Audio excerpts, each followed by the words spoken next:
Entonces vamos al estudio de la palabra del Señor esta mañana, y el título que le he dado a la enseñanza de hoy es La casa de Dios. En lo personal amo la casa de Dios, que es la iglesia. En ella crecí. Desde que tengo memoria estoy yendo a la iglesia, estoy yendo a la casa de Dios, aprendiendo, creciendo. Los mejores momentos de mi vida que yo recuerde han sido en relación con la casa de Dios. En la iglesia conocí a Dios, conocí al Señor, aprendí a caminar en los mandamientos de su palabra, en las costumbres de la fe cristiana.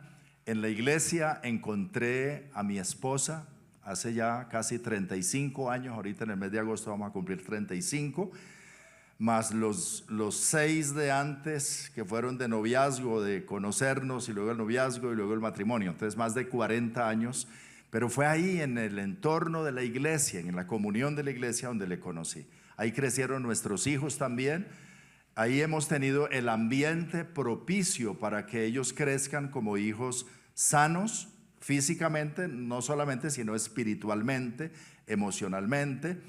Los mejores amigos que tenemos y conocidos los hemos conocido en la iglesia, y ahí hemos encontrado personas que nos han ayudado a crecer espiritualmente, que han orado por nosotros, que nos han ayudado emocionalmente también, que nos han ayudado hasta económicamente. La familia del Señor, la iglesia, la casa de Dios es algo maravilloso. Yo no sé cuántos están de acuerdo conmigo en esa apreciación acerca de la iglesia y de lo que es la casa de Dios. A ver, digan un amén fuerte los que están de acuerdo. Así es, para nosotros ha sido una bendición. Yo creo que no hay bendición mayor que la comunión de la iglesia del Señor, de la casa de Dios. El salmista escribió acerca de la casa de Dios en el Salmo 92, esos 3 versículos del 12 al 14, Salmo 92, versículos 12 al 14, lo siguiente, dice así: el justo florecerá como la palmera, crecerá como cedro en el Líbano, plantados en la casa de Jehová. En los atrios de nuestro Dios florecerán, aún en la vejez fructificarán, estarán vigorosos y verdes. Bendito sea el nombre del Señor. Aquí habla del justo, pero ¿quién es el justo? La Biblia dice que no hay justo ni aun uno, que el único justo que ha vivido sobre la tierra es nuestro Señor Jesucristo. Pero por la obra de Cristo, por la sangre de Cristo derramada en la cruz, Él nos ha justificado. Cuando creemos en el Señor como Salvador, somos declarados justos. Así que el justo es aquel que ha entrado en una relación con Dios a través de nuestro Señor Jesucristo, que sus pecados han sido perdonados y ha sido lavado con la sangre de Cristo. Ese Dios lo ve como justo. ¿Hay algún justo aquí? Entonces el justo, dice aquí, florecerá como la palmera, crecerá como cedro en el Líbano. Ahora, entonces hay varias cosas que dice este texto acerca del justo. Si usted es uno de ellos, puede apropiarse de esas bendiciones. Primero dice crecerá, y crecerá como un cedro. ¿Conoce un cedro? Bueno, si no lo conoce, es una de las mejores maderas, de los mejores árboles, fuerte, robusto, cierto, poderoso. La madera de cedro hasta hoy es muy apreciada. El justo crecerá como un cedro. Ahora, no se refiere solo al justo, también a la justa. O sea, el hombre, la mujer que anda con Dios, que está en la casa del Señor, dice, crecerá. Estamos llamados a crecer en todas las áreas, pero no solo a crecer, dice florecerá, no se marchitará, dice florecerá. De pronto alguna persona piensa o ve su propia vida y algunas cosas como que se marchitan, como que se van, en lugar de avanzar retroceden, como que no florecen. Pero el Señor quiere que usted crezca y además que florezca. Pero cuando florece un árbol es para luego llevar fruto y dar mucho fruto. Entonces fructificarán. Eso es lo que también dice aquí la Biblia acerca del justo. Crecerá, florecerá, fructificará, su vida no será en vano.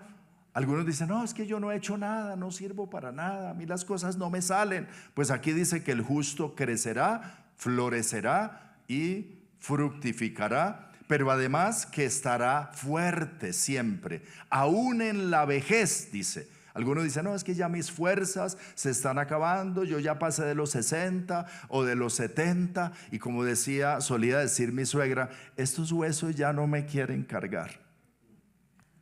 Y se sentía débil físicamente, pero aquí dice, aún en la vejez estará vigoroso y fuerte.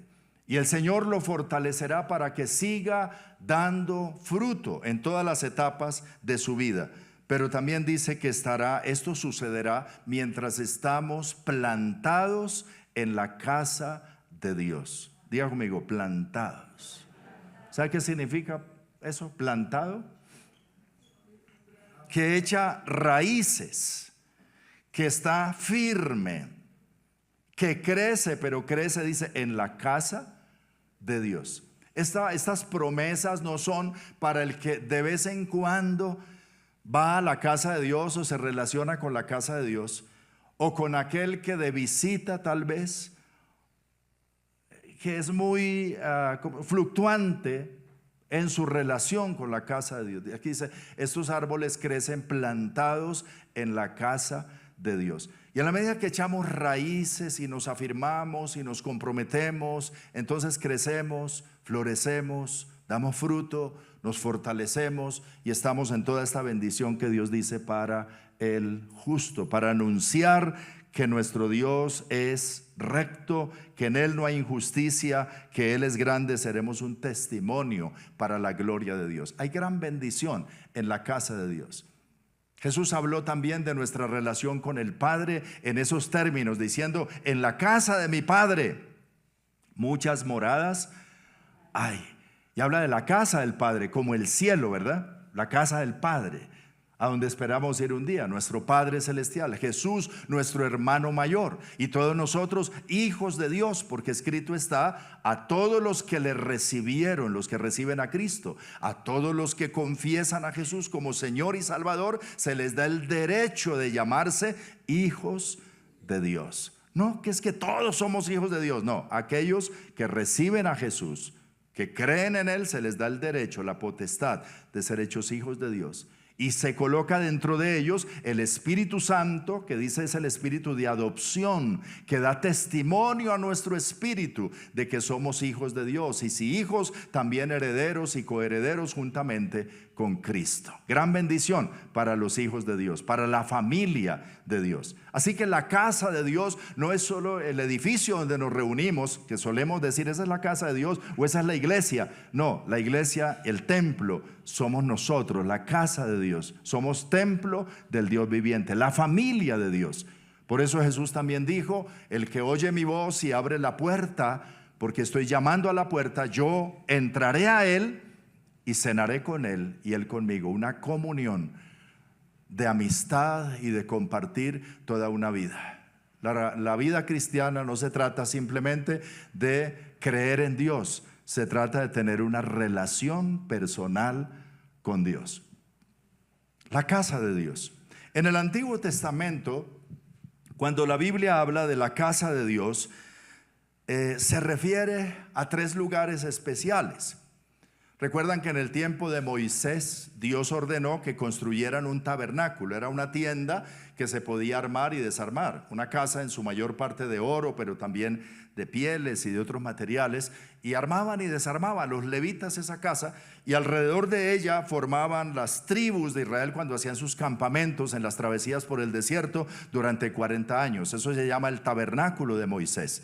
Y allí la presencia de Dios estaba en medio de ellos de manera especial. Ahí se ofrecían los sacrificios. Esa era la casa de Dios en ese momento. Cuando ellos cruzaron el desierto y entraron a la tierra prometida en los días de Josué y en el período de los jueces, ese tabernáculo fue erigido en un lugar que se llamó Silo. Pero hay un mapita, no sé si lo tenemos en pantalla, para ubicarlos. 3 lugares quiero que usted observe en este mapa. Los que están en casa creo que también lo tienen en pantalla. Ubica Jerusalén, que hasta hoy es un punto de referencia, ¿no? Ahí está Israel y Jerusalén, una ciudad muy amada, visitada por muchas personas de todas las religiones, y todo el mundo quiere ir a Jerusalén, no en este tiempo por la guerra, pero cierto, antes de la guerra habían muchas peregrinaciones allá. Hasta hoy es un lugar importante. Pero arriba de Jerusalén hay un sitio que se llama Betel. ¿Lo puede ubicar ahí en el mapa? Betel. Betel significa casa de Dios. Y más arribita de Betel está Silo. Yo veo algunos así como, ¿no vino Ricardo, que es el optómetra? Ah, está Liesel. A ver, te hago la propaganda. Ahí está Liesel, optómetra. Si alguno necesita ir, por favor. Ahí le da una buena atención, una buena tarifa. Le dice que va de parte del refugio. Y esto es porque veo algunos así como, bueno, Jerusalén, Betel, Silo. Cuando los israelitas pasaron el desierto, establecieron el tabernáculo en Silo. Por eso tú lees en los días del profeta Samuel, el primer libro de Samuel, que iban a orar a Silo, donde había un sacerdote llamado Elí y sus hijos que ejercían el sacerdocio. Y allí en Silo fue donde creció Samuel. Desde niño fue dedicado a la casa de Dios y creció y fue luego sacerdote y luego profeta y fue muy destacado. Para ese tiempo el lugar de adoración y el punto donde estaba la casa de Dios era Silo. Pero antes de Silo, perdón que me adelanté, antes era Betel, no voy en el orden cronológico. Mucho antes de Moisés, mucho antes de Silo, en los tiempos de Jacob, estaba el patriarca Abraham, Isaac y Jacob. Recuerdan que Jacob huyó, tuvo un problema con su hermano porque él se quedó con la bendición de su hermano, que era el primogénito, y su hermano juró matarlo, entonces él se fue huyendo. Génesis 28. Allí dice que cuando Jacob sale de su casa huyendo, se detuvo en un lugar que antes se llamaba Luz. Allí puso una almohada, una piedra por almohada de cabecera, y tuvo un sueño. Y allí Jacob vio una escalera que iba de la tierra al cielo y ángeles que subían y descendían. Y cuando él despertó del sueño, en Génesis 28, en el versículo 17, dice que él tuvo miedo y dijo: cuán terrible es este lugar. No es otra cosa sino casa de Dios y puerta del cielo. Y entonces él ungió allí una piedra con aceite y señaló ese lugar e hizo un voto delante de Dios, porque Dios allí se le reveló y le habló y le dijo: yo soy el Dios de tu padre Abraham, el Dios de Isaac, de tu abuelo Abraham, de Isaac tu padre. Y le dio una promesa. Y entonces Jacob dice: si me volvieres a la casa de mi padre, y yo volviera en paz y fuere prosperado en este viaje que emprendo, este lugar donde pongo esta piedra y donde te me has aparecido será casa de Dios, y de todo lo que me dieres el diezmo apartaré para ti. Entonces Jacob hace ese compromiso. Pasaron los años, como después de 20 años Dios le ordenó regresar a ese lugar, y posteriormente Jacob estableció allí la casa de Dios, Betel, que significa casa de Dios. Así que Betel fue un lugar de adoración, un lugar donde estaba la casa de Dios, aún antes que Silo, ¿ya? Y estuvo ahí, y por mucho tiempo esos dos lugares se conocieron como casa de Dios, Betel y Silo. Uno nombrado y construido y de alguna manera organizado por Jacob, y el otro en los días de los israelitas, cuando cruzaron el desierto y se establecieron el tabernáculo en Silo. ¿Ok? Hasta ahí vamos. La casa de Dios en el Antiguo Testamento, Betel, Silo. Pero en los días del rey David, cuando el rey David, el mejor rey que ha tenido Israel hasta el tiempo de hoy, de la época de gloria de Israel hasta el tiempo de hoy, lo reconocen así los judíos. Por eso a Jesús se le llama el hijo de David, porque a David se le prometió que de sus lomos se levantaría un rey que reinaría sobre Israel para siempre. Ese es Jesús, el Mesías. Entonces David, el mejor rey de Israel, tiene un sentir en su corazón de hacer casa para Dios. Y la ciudad de David, que él había conquistado de los jebuseos, entonces se le dio el nombre de Jerusalén, o el monte Sión. Y allí entonces él dijo que iba a edificar casa a Dios, y Dios le dijo: no, tú no me edificarás casa, porque tú eres un hombre de guerra, pero tu hijo Salomón, él edificará casa para mí. Y la levantó en Jerusalén, el templo de Jerusalén, lo que se llama el primer templo. Así que en los días de Salomón se construyó ese templo, y Dios dijo: yo pondré mi gloria ahí, pondré mi nombre ahí. Yo he escogido este monte y he escogido este lugar como casa para mí, y desde aquí me manifestaré. Y por eso los judíos entonces aman ese monte, aman ese lugar. Aún hasta hoy, que su templo no está edificado, solo queda el muro de los lamentos, ellos siguen yendo allí a orar y esperando la reconstrucción del templo. Se llama el tercer templo, porque el primero lo construyó Salomón, lo destruyeron los babilonios por el pecado de Israel. Unos 500 años antes de Cristo se volvió a reconstruir por orden de Ciro, rey de Persia. Para los días de Jesús estaba edificado el templo. Cuando usted lee los evangelios, ahí estaba el templo en Jerusalén, es el segundo templo. Los romanos lo destruyeron en el año 70, solo quedó el muro de los lamentos. Y ahora ellos esperan la reconstrucción de el tercer templo. Pero Dios dijo: pondré mi gloria y mi nombre, y ahí una gracia especial sobre ese lugar. Y por eso es que hasta hoy, y especialmente hoy, todas las naciones de la tierra miran hacia ese lugar. Tanto musulmanes como cristianos como judíos, y todo el mundo tiene su mirada hacia ese lugar. Es un lugar especial. Jerusalén, la casa de Dios, el templo de Dios. Así ocurrió en el Antiguo Testamento y a través de la historia. Pero ocurrió algo especial cuando Jesús estaba sobre la tierra. Recuerdan que se encontró con la mujer samaritana en San Juan capítulo 4. Tuvo una conversación con una mujer samaritana, que Jesús le dijo: 5 maridos has tenido y el que ahora tiene no es tu marido. Bueno, ella, tratando de evadir la conversación con Jesús, le dijo: ¿dónde es el lugar de adoración? Porque nosotros los samaritanos adoramos en este monte cerca de Jerusalén. En Samaria estaba otro monte de los samaritanos que llamaba Gerizim. Y ustedes los judíos dicen que es allá en Jerusalén donde se debe adorar. Y mira la respuesta que le da Jesús en el Evangelio según San Juan capítulo 4. Le dice: mujer, versículo 21, créeme que la hora viene cuando ni en este monte ni en Jerusalén adoraréis al Padre.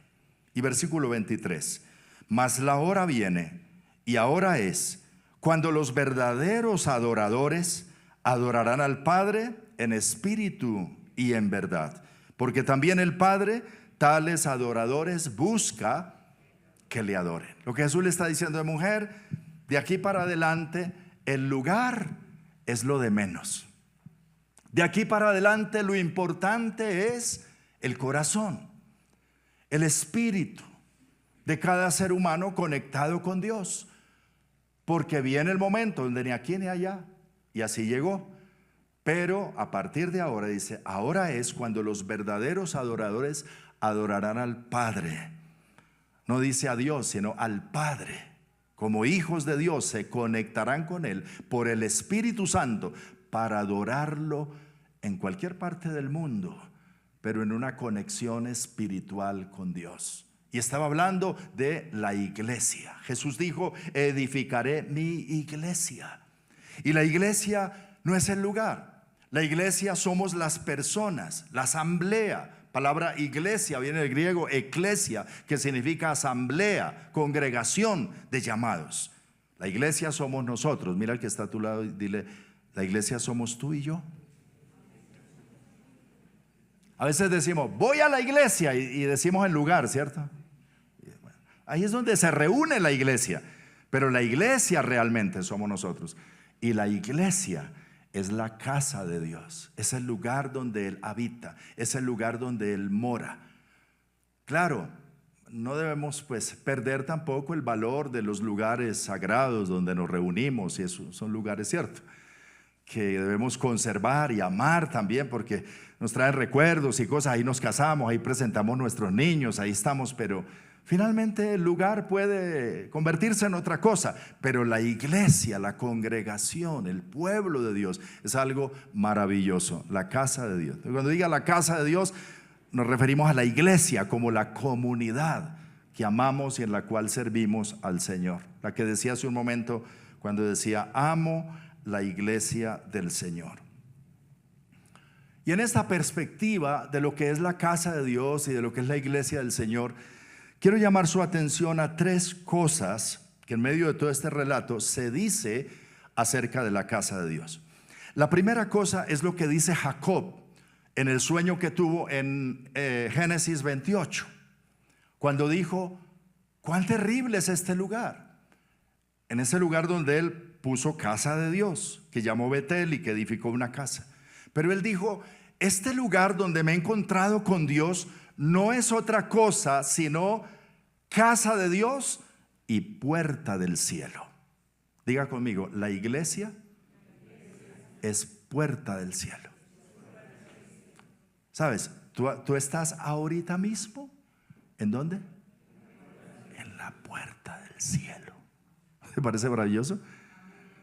¡Wow! Por eso es que se siente una paz. ¿No le pasa? Que a veces venimos con tantas cargas y algunos se conectan, otros no espiritualmente, otros siguen en su celular por ahí chateando con otras personas, pero los que logramos cuando venimos a una reunión como esta, espiritualmente adorar al Padre, pues algunos cuando vienen y se extrañan, dicen, ve, ¿y este por qué levanta la mano así? Ve, ¿y esa señora por qué llora? Ya tiene la respuesta, porque está en la puerta del cielo. Eso es grande. La puerta del cielo. Estamos a esto, ahí mismo. El cielo, como lo entendamos, es el lugar más maravilloso donde todos quisiéramos estar, ¿sí o no? ¿Cuántos quieren ir para el cielo? No respondan tan rápido. Amamos muchas cosas aquí, pero nuestro anhelo sí es, bueno, la comunión eterna con el Padre. Jesús dijo, nos prometió eso. Pero cuando la iglesia se reúne espiritualmente y cuando estamos así en esa comunión con el Señor, podemos decir libremente como Jacob, estamos en la puerta del cielo. Además, la iglesia ha sido la puerta del cielo para mucha gente. Sí, yo sé que muchas personas se han entregado al Señor a través de un tratado, de alguien que les habló en algún lugar, pero la mayoría de nosotros hemos encontrado al Señor en la iglesia.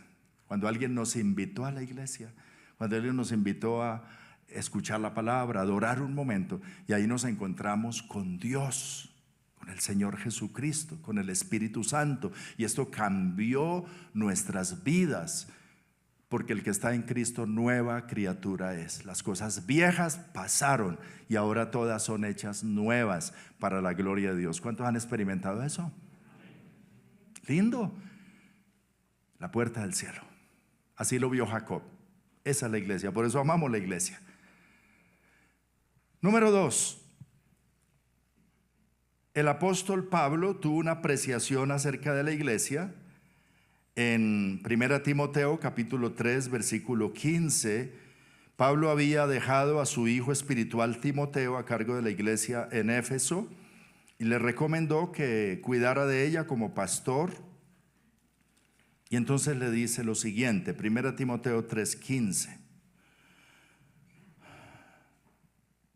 Desde el 14 dice, esto te escribo aunque tengo la esperanza de ir pronto a verte, para que si tardo sepas cómo debes conducirte en la casa de Dios, que es ¿qué? La iglesia del Dios viviente, columna y baluarte de la verdad. Aquí Pablo está redondeando el concepto de que la casa de Dios es la iglesia, ¿cierto?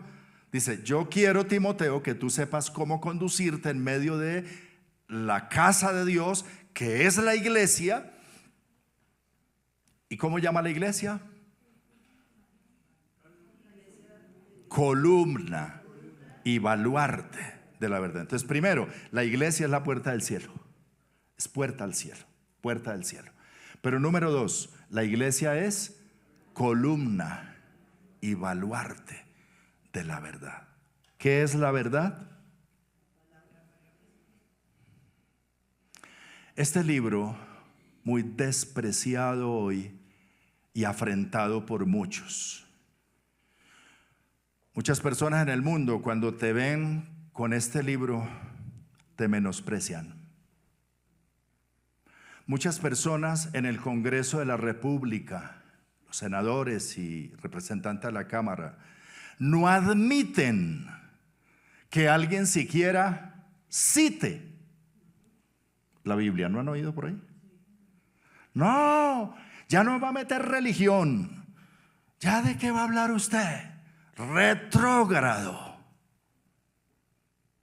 Y la gente no quiere oír y le han cerrado la puerta. En naciones como Estados Unidos, que fueron naciones desarrolladas por la fe en la palabra de Dios y en Dios, hoy en día en algunas escuelas no se puede hablar de la palabra de Dios. Triste.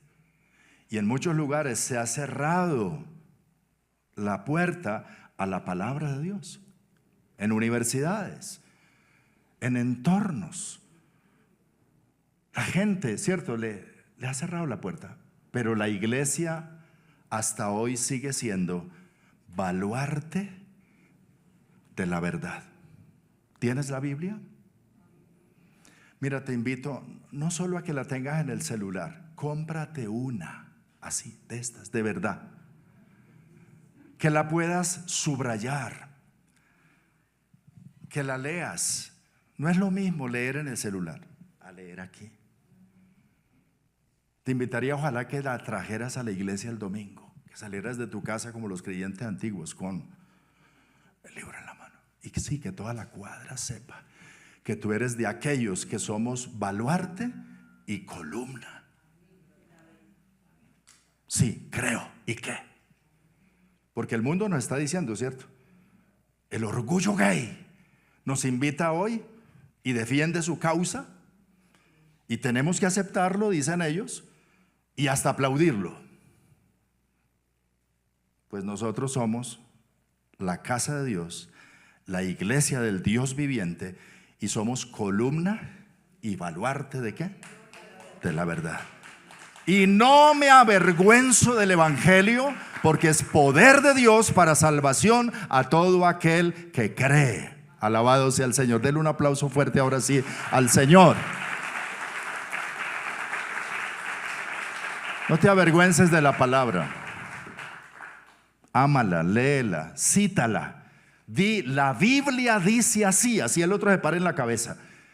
Porque aquí dice que la iglesia es columna y baluarte de la verdad. Y si nosotros no defendemos hoy la verdad y no planteamos la verdad y no hablamos la palabra de Dios y escondemos la palabra, no habrá esperanza para el mundo. ¿Aló? No habrá esperanza. El mundo está al revés, en las filosofías, en los pensamientos. Llaman a lo amargo dulce. Hacen de la luz tinieblas y de las tinieblas luz.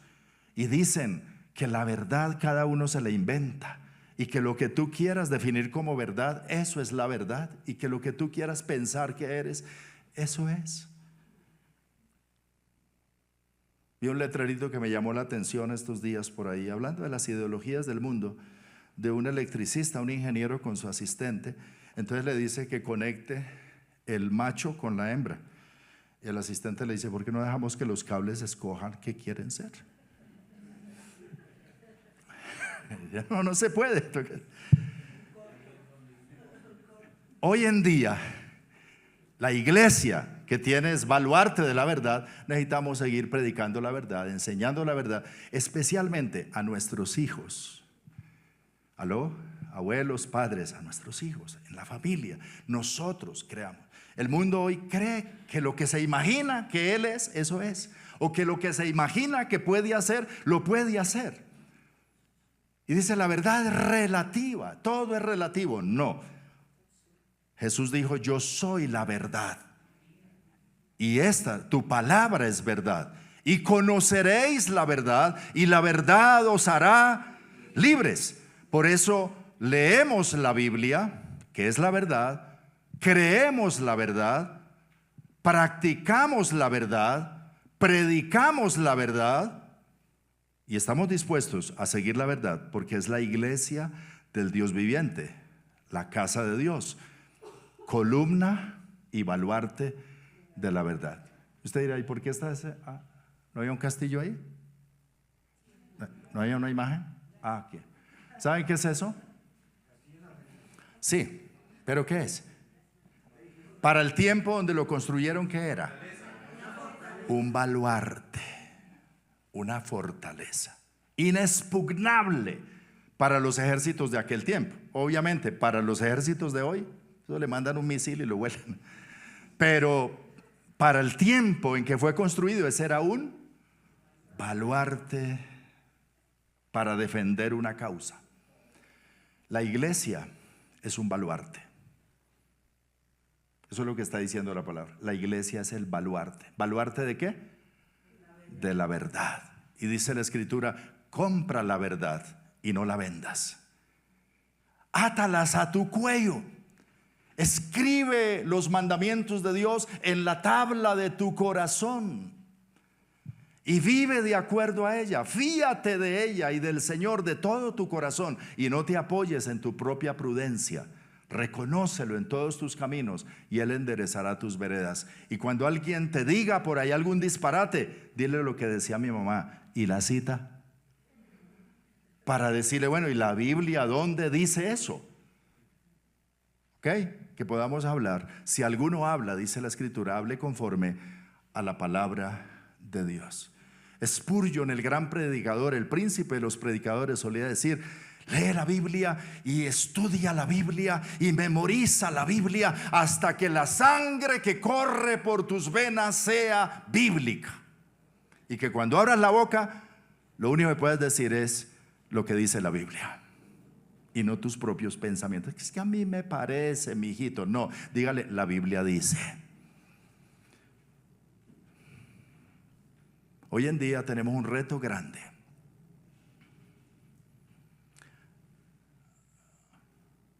No sé si digo esto. Sí, sí lo digo.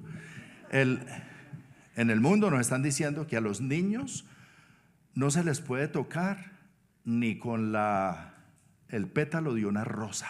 ¿Sí o no? Mi Biblia dice, la necedad está ligada al corazón del muchacho y la vara de la corrección lo alejará de ella. ¿Qué vas a hacer tú? Ahora, eso no es maltratarlo ni abusar de la autoridad, ni no, eso tiene su forma de aplicarlo. Pero los padres tenemos la responsabilidad de criar a nuestros hijos en disciplina y amonestación del Señor. Así lo dice la Biblia. ¿Qué vas a hacer tú? ¿Lo que te dicen afuera o lo que dice la Biblia? El hijo te va a decir, te demando. Y tú tienes que decirle, me voy a la cárcel. Pero recoja eso de ahí. O aquí hay problemas. ¿Sí o no? Eduque. Siga el manual de la palabra de Dios. Con mucho amor, pero con firmeza. Y así en muchas otras cosas. Que el mundo está diciendo, pero que la Biblia dice otra cosa. ¿Qué somos? Baluarte de la verdad. Qué gran reto tenemos como iglesia del Señor. Y los predicadores. Que hoy en día muchos predicadores ni siquiera llevan la Biblia. Ni la citan. Y de pronto muchos se han vuelto solo, ¿cómo se llaman? Motivadores. Y después de escuchar 10, 15 minutos a un predicador, yo le digo, ¿y la cita? ¿Y la Biblia? ¿Dónde la dejamos? Bueno, ¿qué es la iglesia entonces? ¿Qué somos? Número 1, puerta del cielo, qué lindo. Y número 2, baluarte, columna de la verdad. Hoy más que nunca se necesita eso. Y número 3, me encanta esto que dice David de la casa de Dios. Un lugar de celebración. ¿Qué es la iglesia? Si tú lees los salmos, eso es. David construyó la casa de Dios, él no, Salomón, pero antes él puso el tabernáculo de David. Él trajo el arca del pacto de Silo a Jerusalén y la puso en una tienda que se llama el tabernáculo de David. Y puso los sacerdotes delante del arca Y David era un adorador. ¿Y sabe qué hizo David? Estableció 24 grupos de alabanza de 12 personas cada uno, 288 músicos, para que día y noche hubiese alabanza en ese lugar donde estaba el arca de Dios en Sión. Así que eso era un lugar de alabanza y de adoración y de fiesta todo el tiempo. Y se turnaban, eran 24 turnos de a una hora. Entre esos Jedutum, Asaf y otros salmistas que se mencionan en los salmos. Y David dice una y otra vez: alégrense, gócense, alaben al Señor, es bueno. Decía en el Salmo 134 a los porteros y a los guardas, a los ¿cómo se llaman ahora? Sí, los guachimanes de la casa de Dios. Decía: ustedes que están ahí por las noches, alcen las manos y bendigan al Señor, adórenlo, aprovechen. Para él era un lugar de celebración constante. La casa de Dios, la iglesia del Señor, no es un lugar aburrido. Alguna gente, hermano, del mundo piensa que la casa de Dios debe ser un lugar donde no se oye ni una mosca. Bueno, antiguamente así era también en la iglesia cristiana. En mi iglesia de niño, donde yo iba, había un letrero adelante, Habacuc 2:20, que decía: Jehová está en su santo templo, calle delante de él toda la tierra. Entonces uno entraba.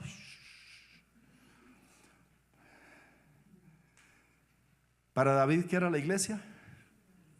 Un lugar de celebración, un lugar de gozo, un lugar donde se canta, un lugar donde se aplaude, un lugar donde se levantan las manos, un lugar donde la gente está alegre, porque el gozo del Señor es nuestra fuerza, dice la palabra del Señor. Aquí no la gozamos. Y algunos se extrañan y dicen: esta gente canta, y esta gente se ríe, y esta gente en la casa de Dios aplaude, y esta gente hace una fiesta. Y aquí hicimos el funeral de mi suegra hace un par de semanas, ¿verdad? A las 2 de la tarde, y cantamos, y la gente estaba tan contenta. Algunas personas no cristianas me decían, o le decían a familiares: eso estuvo muy bonito, porque eso no parecía un velorio, eso parecía una fiesta. Y la gente estaba contenta. Claro, porque para nosotros el vivir es Cristo y el morir es ganancia. No es que no nos duela, no es que no hagamos luto, no es que no sintamos tristeza, sí, pero la casa de Dios y el pueblo del Señor y la casa de Dios, la iglesia, es lugar de alabanza y de celebración, y es un lugar maravilloso de reunión del pueblo de Dios. Esto dice David en el Salmo 42, en el versículo 4. En un momento difícil de su vida, en uno de esos momentos donde uno pasa como por la mala, David decía: me acuerdo de estas cosas y derramo mi alma dentro de mí, de cómo yo, ¿cómo dice? Cómo yo fui con la multitud y la conduje hasta la casa de Dios, entre voces de alegría y de alabanza del pueblo en fiesta. Recuerda David cuando una vez estaba llevando el arca a la casa de Dios, el arca del pacto, y él se quitó las vestiduras reales, y dice que David, siendo el rey, danzaba con todas sus fuerzas delante de Dios. Su mujer, viendo por una ventana, lo menospreció. Y usted ha hecho el ridículo allá delante de todas las criadas. Y él dijo: pues me haré más vil, porque dancé fue delante de Dios. David era un adorador tremendo, músico, cantante, adorador. Danzaba con todas sus fuerzas. Para él el lugar de la casa de Dios era un lugar de fiesta, de celebración. Por eso nosotros ya dejamos el término el culto, que vamos a ir al culto. ¿Cómo se llama esta reunión? Nuestra celebración dominical, porque es del domingo, entonces es una celebración. Cuando vengas, ¿vienes a qué? A celebrar. ¿A celebrar qué? Que Dios es bueno. A celebrar los favores de Dios, a celebrar la vida, a celebrar su misericordia, a celebrar su amor, a celebrar que estás vivo, a celebrar en la presencia del Señor. Y el cielo también es un lugar de fiesta y de celebración. Algunos piensan que en el cielo vamos a estar en una nube por allá cantando aleluya.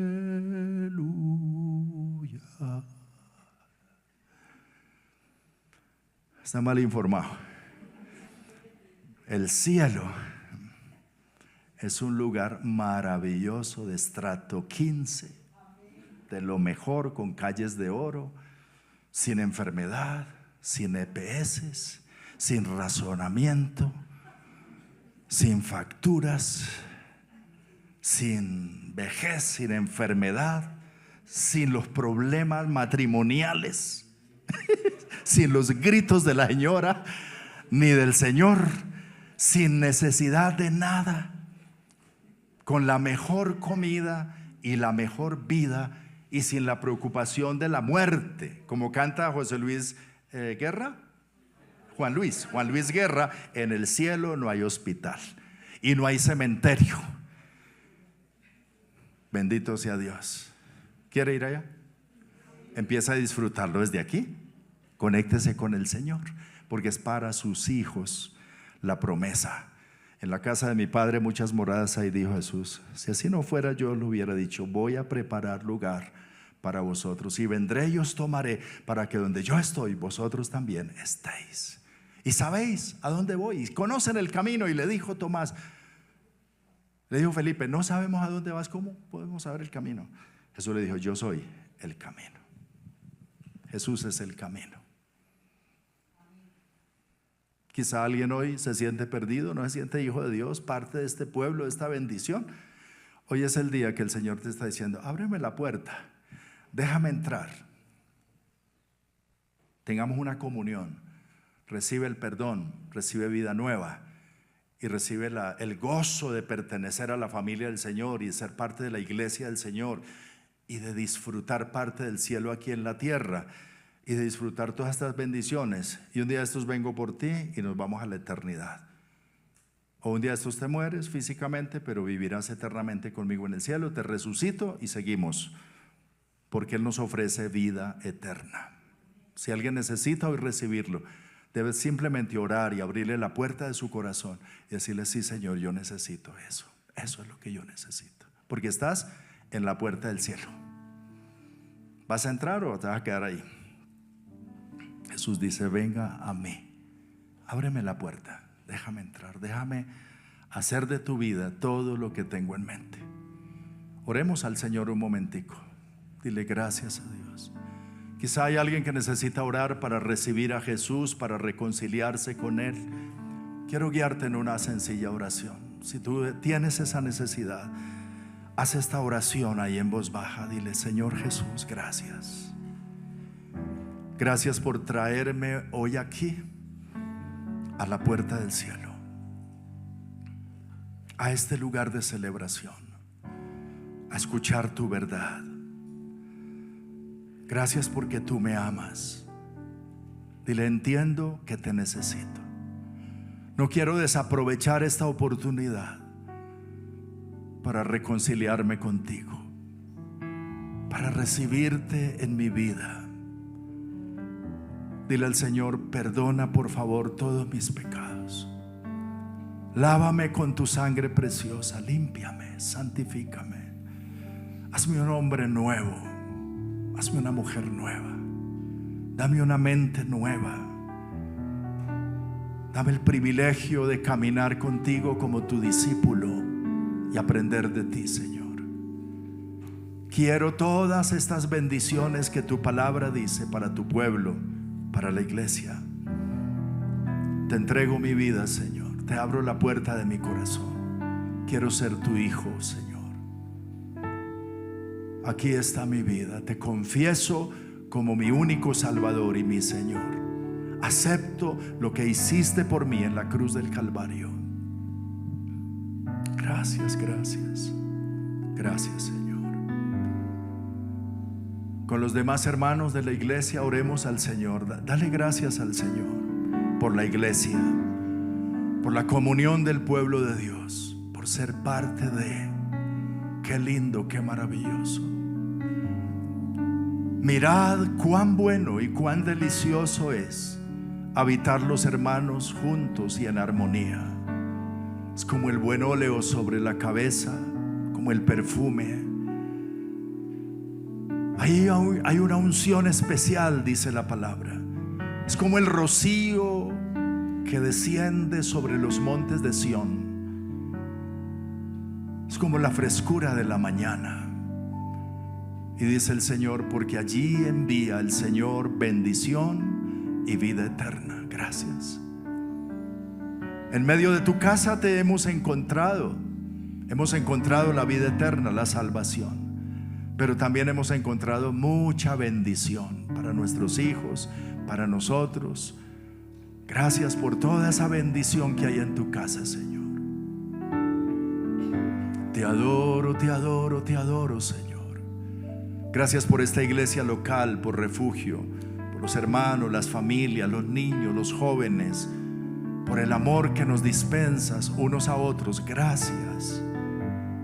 Gracias por este ambiente lindo de adoración, de alabanza, de conocimiento de tu verdad, de presencia divina en medio nuestro. Dile, Señor, gracias. Dile gracias. Yo percibo tu presencia espiritualmente por la fe. Casi que siento tu presencia en medio nuestro. Es real. Tú estás aquí. Tú estás aquí. Señor, si hay alguno enfermo, sánalo. Si hay alguno que está conectado a través del canal de YouTube recibiendo esta palabra, extiende tu mano. Si está enfermo, sánalo. Responde su oración, su necesidad, su petición. Tú eres un Dios poderoso, sobrenatural. Para ti no hay nada imposible ni difícil. Envía bendición hoy a tu pueblo, Señor, en sanidad, en fortaleza, en vigor. Y en el reto que tenemos también, que con denuedo seamos soporte y baluarte de la verdad para esta generación, Señor. Dile al Señor, ayúdame a estudiar más tu palabra, a conocer más tu palabra, a hablar tu palabra, a enseñarle a otros tu palabra. Oigan o dejen de oír, a tiempo y fuera de tiempo. Que tu palabra esté en mi corazón y en mis labios diariamente, Señor. Y que así yo pueda crecer y otros también te puedan conocer. Te necesito, Dios, te necesito.